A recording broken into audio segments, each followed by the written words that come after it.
天几句话只要3分钟，让你开口说英语。Hello， 欢迎继续我们第40期节目。上一期呢，我们有说到一些生病的不适症状，这一期我们就继续来看一些其他的表达。那大家还记得上一期我们说过敏怎么讲吗？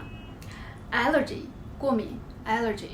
那过敏了之后，一般都会身上长那种疹子，会很痒，很痒，我们叫做 itchy。itchy， 痒了之后也还会伴随着一些肿胀，肿胀呢叫做 swollen。肿胀之后会有疼痛，疼痛叫做 painful。那比如说我们看一个句子 My neck becomes swollen and painful。 我的脖子肿了，很痛。我咳嗽的很厉害，我们可以说 I have a terrible cough。Terrible 形容词，表示严重的、糟糕的。那 cough 就是可以当动词也可以当名词，表示咳嗽。那如果说我没有什么胃口，可以说 I have no appetite。Appetite 在这里表示胃口、食欲的意思。我感觉浑身发冷，可以说 I feel chilly all over。Chilly 呢就是冷的、冻的意思。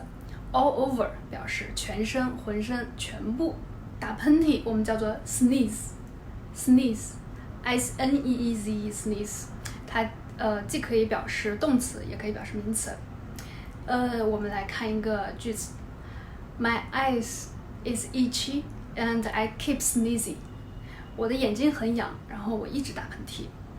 Keep doing something 表示一直做某事。当听到别人打喷嚏的时候，你可以说 bless you 就是表示祝福你、保佑你的意思。各种药的表达方式，药片叫做 tablet。 胶囊呢叫做 capsule。 还有这个糖浆我们叫做 syrup。